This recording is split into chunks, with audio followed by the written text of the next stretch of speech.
Hello everyone, I'm Farzana and in a series of videos starting from today, I'll be uploading some of the very important topics in geography. We know that geography is a very crucial aspect of our competitive examination preparation.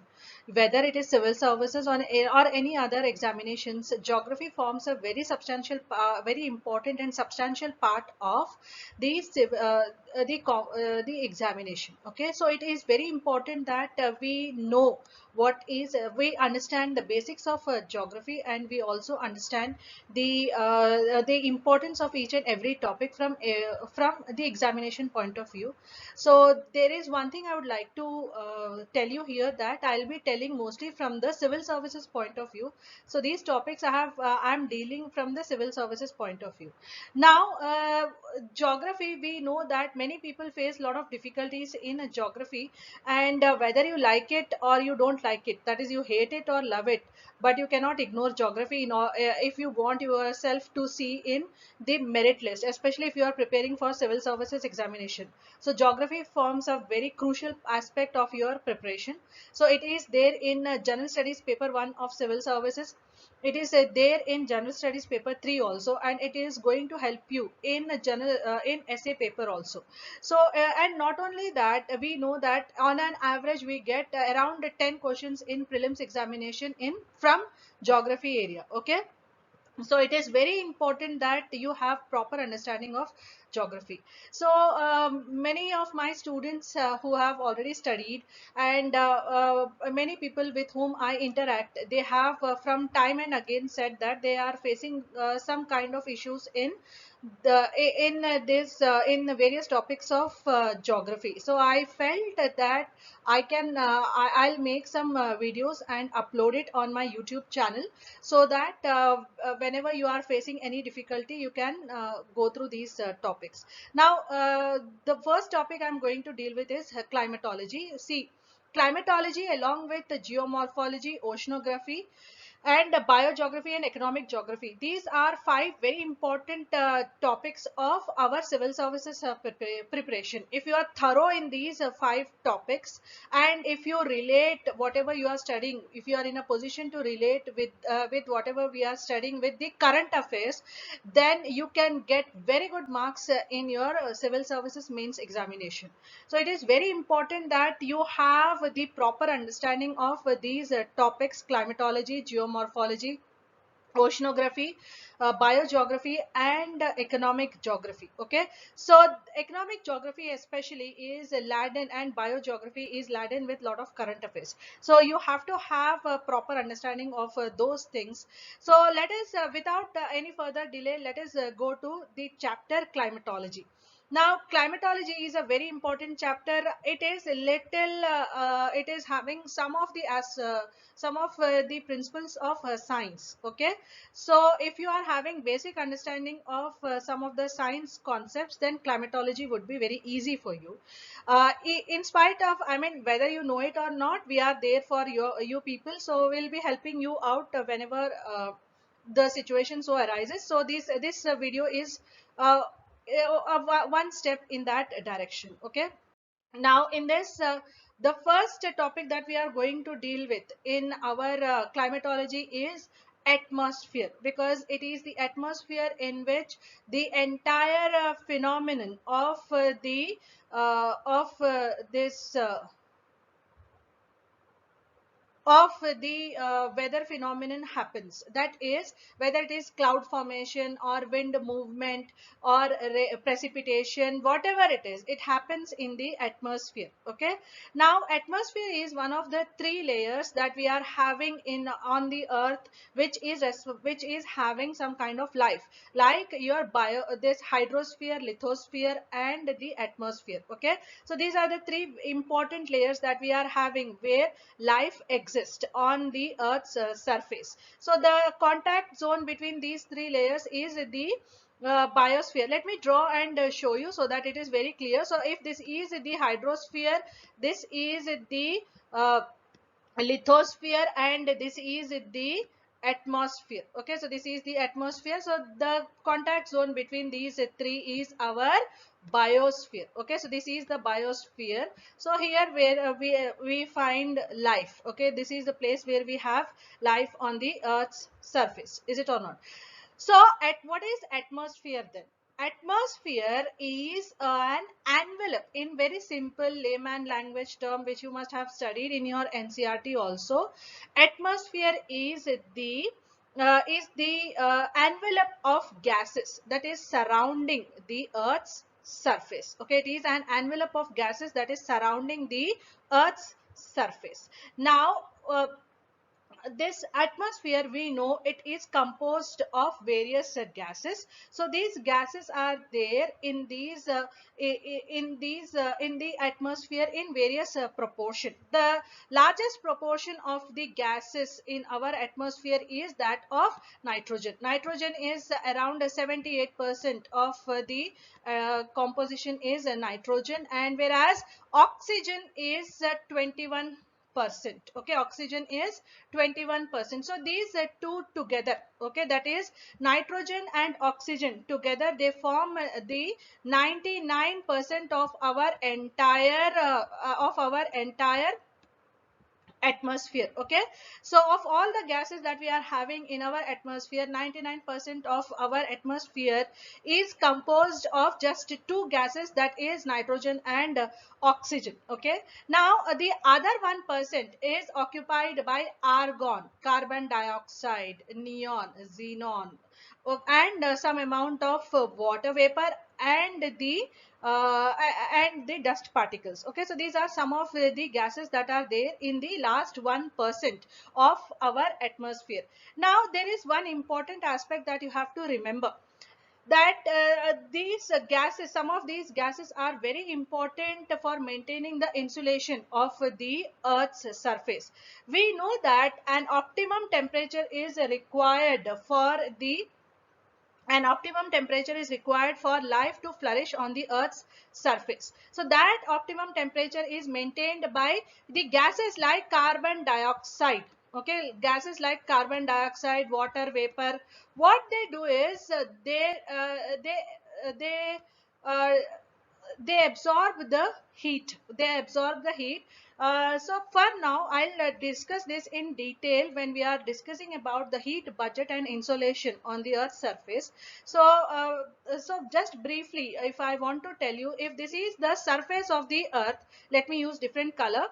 So if this is the surface of the Earth, what happens is the sunlight, it comes and hits the sunlight comes and hits the Earth's surface. Okay, it hits the Earth's surface, and what happens is, because of this, the Earth's surface gets heated up, and as the Earth's surface gets heated up, the excess heat is radiated back. This is known as terrestrial heating. Okay, this is known as terrestrial heating. So whatever the heat is sent back into the atmosphere, some of it is absorbed by this carbon dioxide, water vapor, methane, nitrous oxide, and all. They absorb this excess of heat. Okay, water vapor has one property, that it can absorb some of the heat that is coming directly from the sunlight, that is from the sun, the heat that is coming on the surface. Some portion of that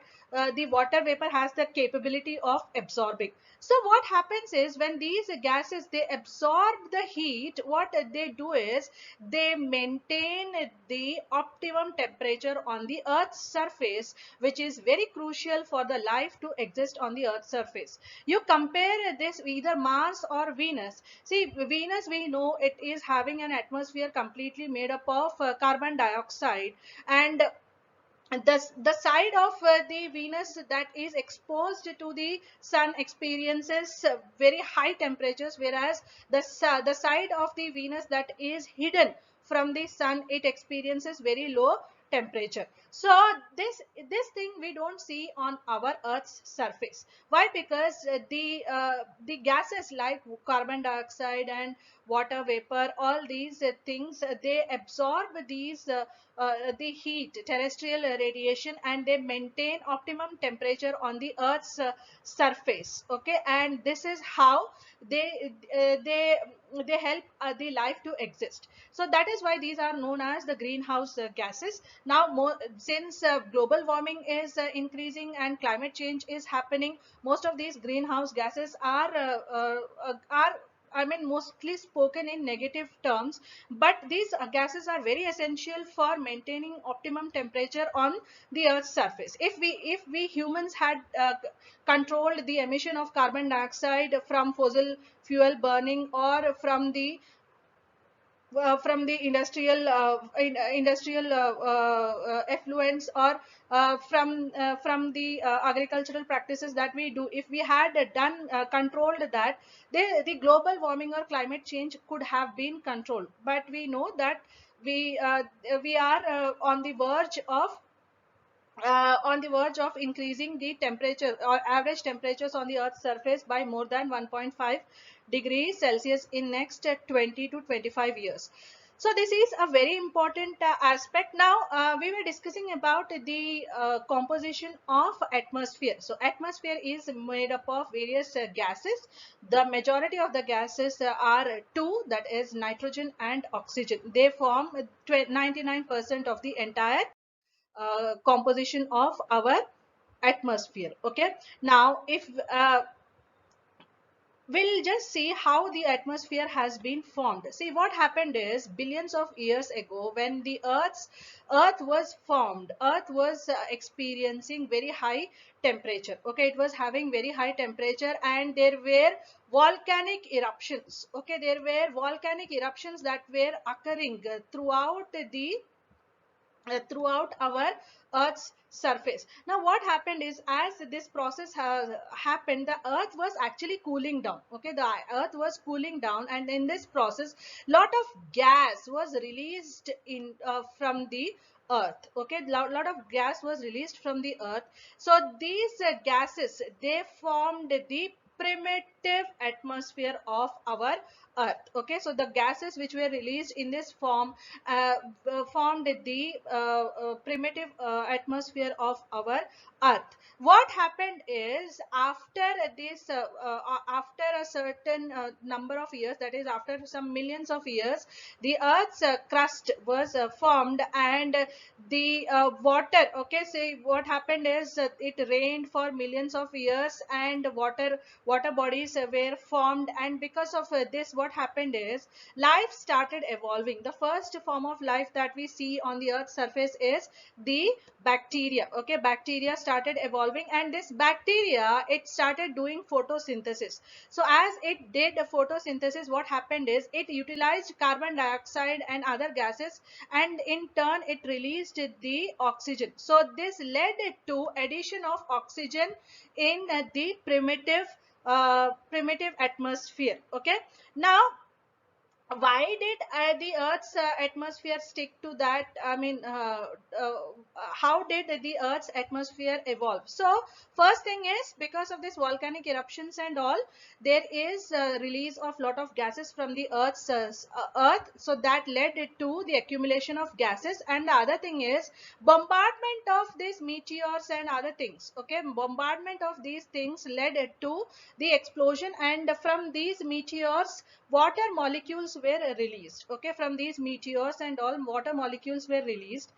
So and please remember that the oxygen that was available during this primitive atmosphere formation, that was mostly in conjugation, or it was in combination with other elements like carbon and other elements. Okay, so it was in combination with other elements, but free oxygen was not there. When this cyanobacteria, or the bacteria that we are talking about, when it started doing photosynthesis and it started releasing the oxygen, that is when we have had this small amount of oxygen added to the atmosphere. Now please remember that this as the life evolved on the earth's surface, we know that slowly the life evolved in initially in the oceans, then life moved to the land.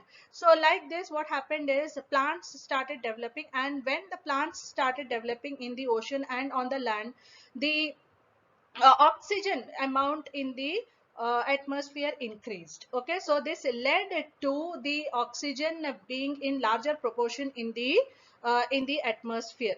And now please remember that the atmospheric gases that we see, okay, the atmospheric gases that we see, let me just rub it off.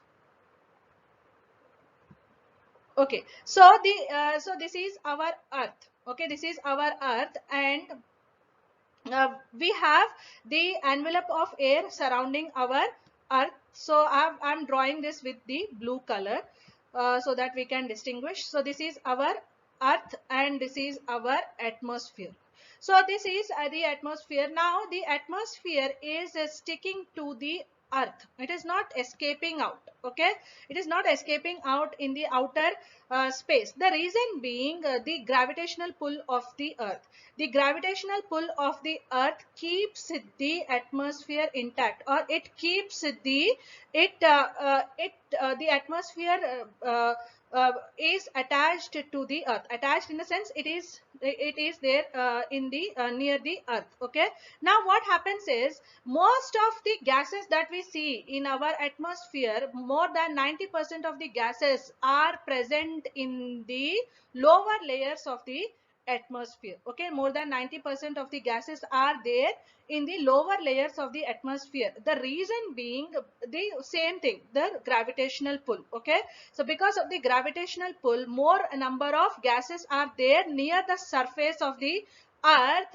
As we go above in the atmosphere, what happens, the number of the gases, or the number of different gases in the atmosphere, it starts reducing. That is, the concentration of the gases in the atmosphere starts reducing as the altitude increases. Okay, so this brings us to our very important topic, that is the layers of the atmosphere. See, atmospheric layers, atmosphere is divided into various layers. Okay, depending on the temperature change. Okay, so based on the temperature change, we classify the atmosphere into various layers. So the first layer that we have, which is very near to the surface, is known as the troposphere. This is our troposphere. This first layer is troposphere. This is troposphere. Okay,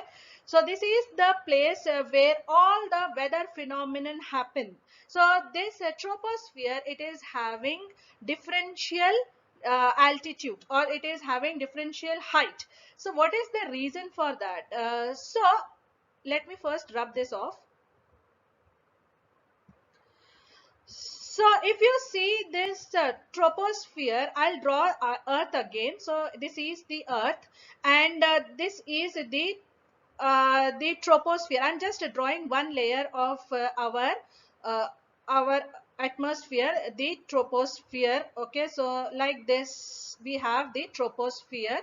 So here we have the poles. So this is our northern pole, and this is our southern pole, and this part is our equator. Okay, this part is our equator. Now if you see in our diagram, the width of the troposphere, or thickness of the troposphere, is more near the equator. Here we can see it is more near the equator, or the height of the troposphere is more near the equator, whereas it is very less near the poles. Okay, it is very less near the poles. The reason here is the amount of insolation these areas receive. If you remember from the study of this sunlight that is falling on the earth's surface, we know that near the tropics, that is near equator and surrounding areas, the sunlight falls, I mean the sun's rays fall vertically. Okay, the sun rays fall vertically, and because of this, what happens is you have more insolation or more heat is received here compared to our poles. So poles receive slanting sun rays. We know that whenever you have rays which are slanting, they will have lesser energy. Okay, they will have lesser heat or lesser energy. This leads to this leads to these areas receiving less amount of sun's heat, whereas the equatorial regions or the tropical regions, they receive very high sun's heat. So because of this, what happens is there is more heat available here, and hence the air would be getting heated more, and the air would be rising. Okay, the air would be rising to greater heights. The air would be rising to greater heights. This will lead to increase in the altitude, or it will lead to increase in the height of our troposphere. Whereas in the polar regions, since the temperatures are very low, the insolation received is also very less. What happens, insolation is nothing but the incoming solar radiation. Okay, so what happens because of this is that here we have very low temperatures, so the land is very cold, so the wind or the air which is above this land is also very cold, and it becomes very dense. So as it is dense, it cannot rise to greater height. Okay, so this dense air cannot rise to greater height, hence they rise to only smaller altitude. So because of this, we see that in near the poles, the height of our troposphere decreases, whereas the height of the troposphere is more in near our tropics or equator. Now one thing that you have to note here is that the the height of the troposphere varies with season. Okay, so varies with season means what? Whenever you have summers, so you have more heat. So if more heat is there, more air will rise, so this will increase the height of the troposphere. Whereas in winters, since the temperatures are low, the air will not get heated up as it does in during the summers. So this leads to what?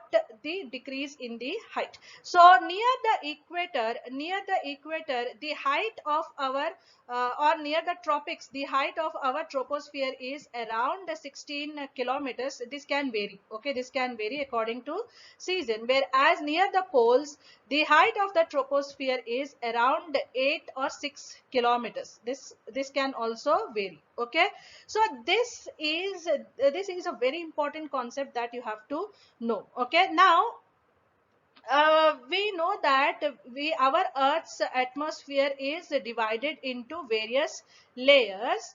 Also, we can divide our Earth's atmosphere into various layers. Like this, we divide our Earth's atmosphere into various layers. So the layer which is just above the surface is troposphere. Okay, this is our troposphere. Now what happens in the troposphere? As we move above in the troposphere, what happens? The temperature falls. Okay, as altitude increases in the troposphere, the temperature decreases. Okay, the temperature decreases. Sorry, I think I have told increase. That is not increase. It decreases as we move above in the troposphere. So this is the Earth's surface, and this is the troposphere. So as we move above in the troposphere, what happens is the temperature decreases. So the temperature decreases at the rate of 6.5 degrees Celsius.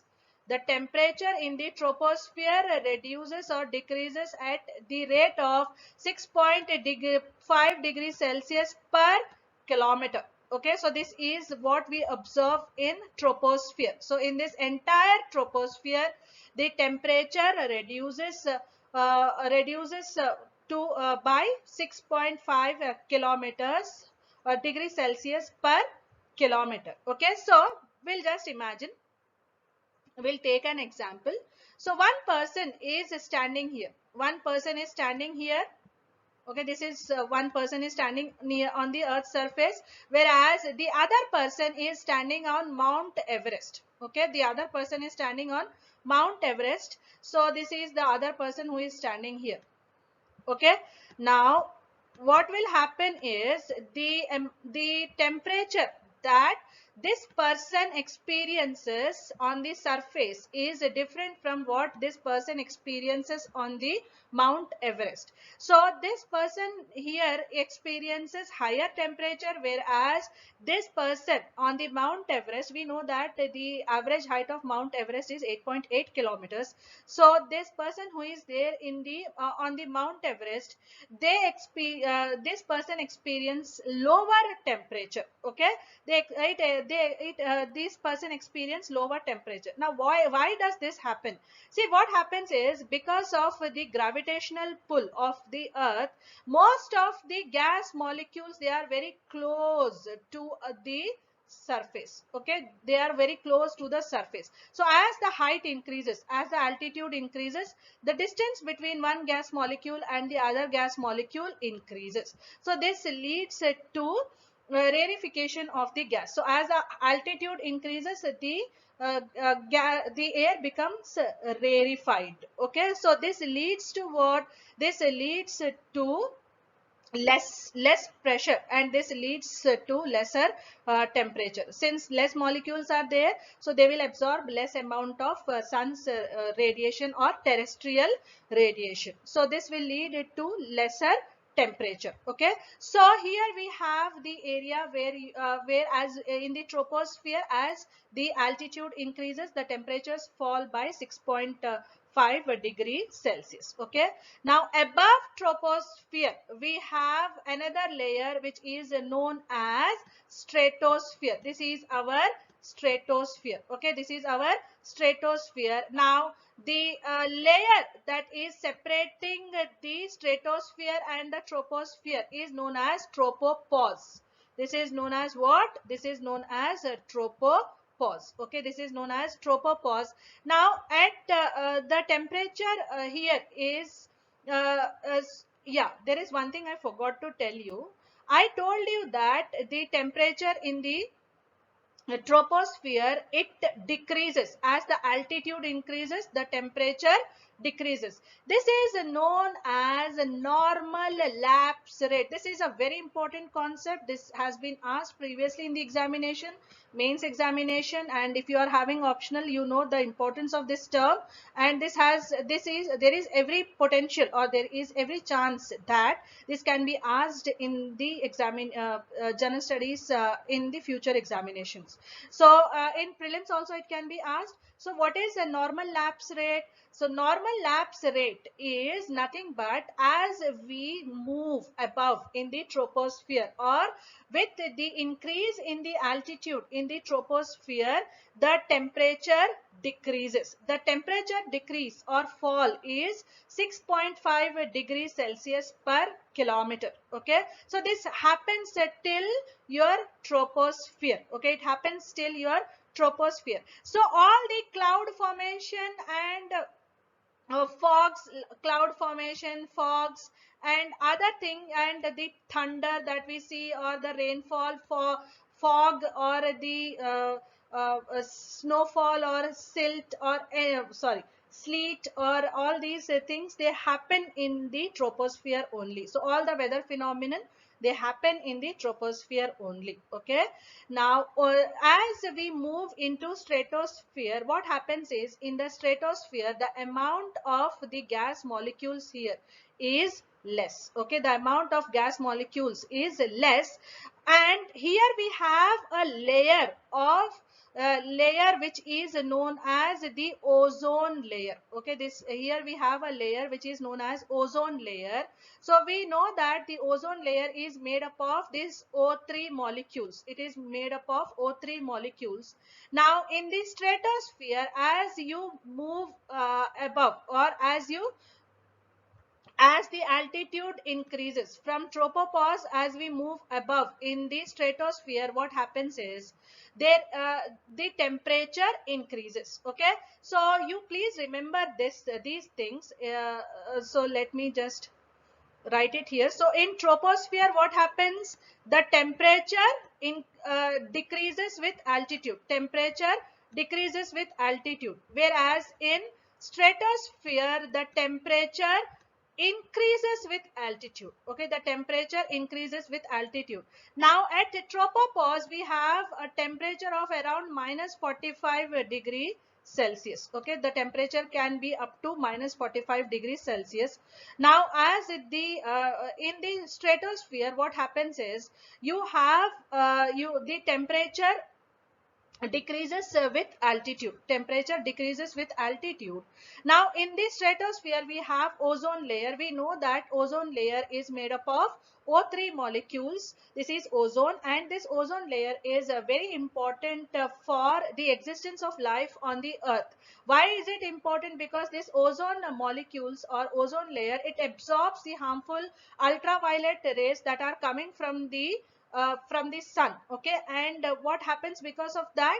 Because of this, the soft bodied soft tissues of the living organisms are protected. We know that if this ultraviolet radiations, if we come in contact with ultraviolet radiation, some people can develop skin cancer diseases. Okay, so this is because of the because they are coming in contact with this ultraviolet radiation. That is why we have a number of sunscreens that are there.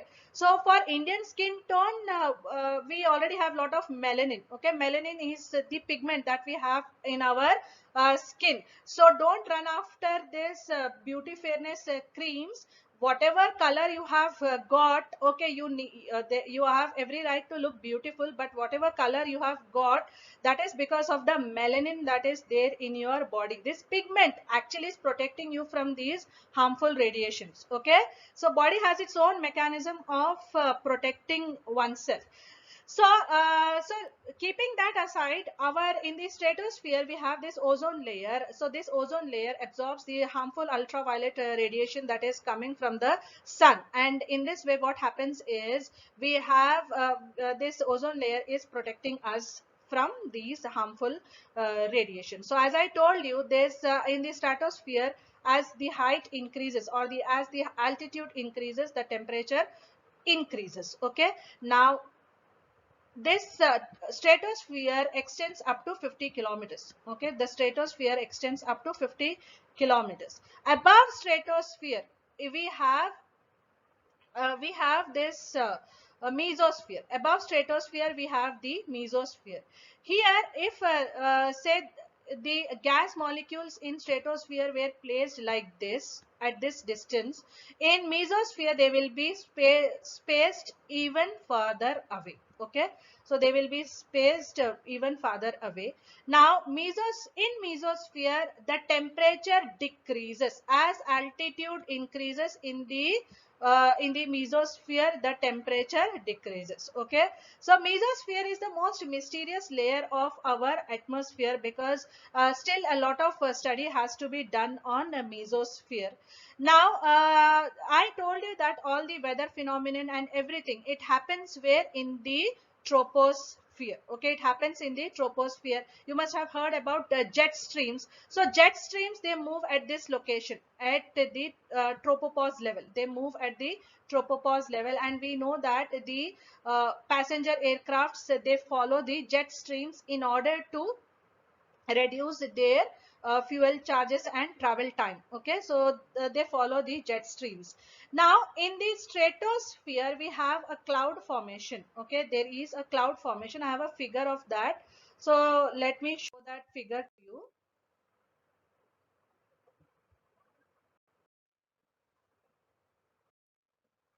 I should have placed it.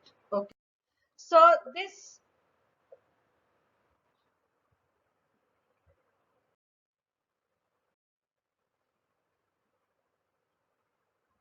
okay, so there is some problem. So the first figure that you have seen of the nacreous clouds, they are our this nacreous clouds, they are formed near this stratosphere. Okay, nacreous clouds, they are formed in the stratosphere. So these nacreous clouds, they are also known as mother pearls. Okay, they are also known as mother pearl.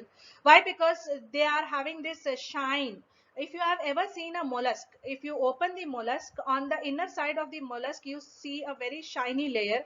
So that kind of layer is seen in the stratosphere. Okay, that kind of clouds are seen in the stratosphere. So they are very high altitude clouds. Okay, so that these clouds are formed here, but overall in the stratosphere there is no wind movement and all. That is why jet flights, they try to take the stratosphere. Okay, they try to travel in the jet flights, they try to travel in the stratosphere, whether it is your air this fighter planes and all, they travel in the stratosphere, because there is no cloud formation and turbulence and other things would be very less. So there is stability, so it makes the movement very easy. Okay, so in the mesosphere, we know that in the mesosphere we have the temperature reducing. Okay, so this is up to 85 kilometers. So our mesosphere is between 50 kilometers and 85 kilometers. Now this mesosphere, we know that in this the temperature reduces with altitude. Temperature reduces with altitude, and it can reach to minus 90 degrees Celsius. Okay, the temperature can reach to minus 90 degrees Celsius. Now you must have heard about this meteor shower. So what is this meteor? We know that some particles in the some cosmic particles, or some rock kind of particles are orbiting the orbiting in our solar system. So some of these sometimes enter into the earth's atmosphere, and what happens is, because of the friction that is created because of the presence of these gas molecules, some of them, they get burnt when they come in contact with mesosphere. Okay, so this lead to, if you have ever seen a meteor, this that so that is happening in the mesosphere. Okay, so this is happening in the mesosphere. So here the meteor shower can be observed. Okay, so here we meteor in the meteor this meteor shower is seen in the mesosphere. Okay, now the other layer that is above mesosphere, we have the thermosphere. In this layer, the temperature increases with altitude. Now please remember that thermosphere is is that layer of the atmosphere which in which the temperatures reaches up to 1500 degree Celsius. Okay, so the temperatures can reach up to 1500 degrees Celsius. So at this mesosphere and thermosphere junction, that is this area, we have a temperature of minus 90 degree Celsius. So from minus 90 degrees Celsius, the temperature increases to 1500 degrees Celsius in this thermosphere. Okay, and this thermosphere is having an altitude of 600 kilometers. Okay, so it is having an altitude of 600 kilometers. So from 85 kilometers, this thermosphere can extend to 600 kilometers. Now here what happens is, we have the ions. So what is an ion? When in an atom, when you have either more number of protons or more number of electrons, they will have some kind of charge, either positive or negative. Okay, they will be either having positive charge or negative charge. So these kind of atoms are known as the ions. So when they come in contact with the cosmic rays, when they come in contact with the cosmic rays, they produce a phenomenon which is known as brilliant lights, which is known as aurora. Okay, aurora borealis is observed in the northern hemisphere, and that is why this is also known as the northern lights, whereas aurora australis is seen in the southern hemisphere. Okay, now uh, above the thermosphere, we have the exosphere. Now this exosphere can extend, I mean, we don't know exactly to what extent it can go, because the air here is highly rarefied. So here we can see, I mean, up to at least 100,000 kilometers, our exosphere exists. Now, the space shuttles that we have, they are in this layer. Okay, exosphere, the space shuttle moves in this layer. Now, here what happens is between thermosphere and exosphere. Okay, so in these layers, I mean, we have one more layer which is known as ionosphere. Okay, in these layers we have one more layer which is known as ionosphere. So this ionosphere is responsible for our radio waves, transmission of radio waves. Okay, so what happens, say for example, from Mount Everest we are sending some radio signals, so they will go travel till ionosphere, and from there they are reflected back on the Earth's surface like this. Okay, so this is known as the, this is, this ionosphere is very crucial for radio communication. Okay, so this is about our atmosphere. Okay, this is about our atmosphere. Very briefly we'll discuss it once again and we'll conclude this video. So we are the Earth's atmosphere is divided into various layers. The layer which is close to the Earth's surface is troposphere. Troposphere, the height of the troposphere varies from season to season and from tropics to the poles. Near polar regions, the height of the troposphere is less, whereas near the equatorial region or near the tropical regions, the height of the troposphere is more, and this varies from season to season.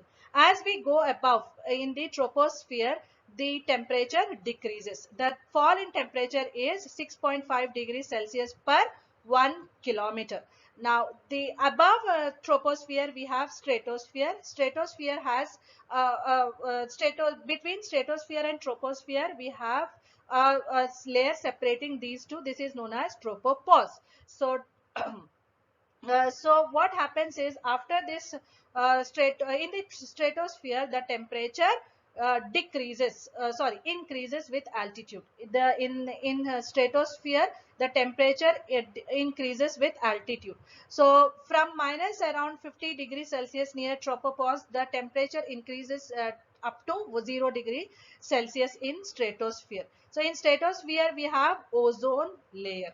Now all the weather phenomenon happens in troposphere, where the layer above the stratosphere is the mesosphere. Mesosphere is the most mysterious layer we are having. So in the mesosphere the temperature decreases with altitude. The temperature decreases with altitude. So the temperature can fall up to minus 90 degree Celsius. So the mesosphere is between 50 kilometers and 85 kilometers. Above 85 kilometers or above mesosphere we have thermosphere. In thermosphere the temperature increases with altitude and the temperatures can reach 1500 degrees Celsius. So this is the hottest atmospheric layer that we are having. So in the thermosphere we observe the phenomenon called aurora borealis or aurora australis. Above thermosphere we have exosphere. Now from the middle of the thermosphere into the exosphere we have one more layer which is known as ionosphere. So ionosphere is responsible for the radio communications that we have in our that we use for various communication purposes. Okay, so I hope this video was helpful for you, and if you have any doubts you can post it on the comment. I request you to like and share my video and subscribe to my channel. If you want me to make a video on some other topic, or if you want some improvement in my video, you can please add in the comment section. Okay, thank you.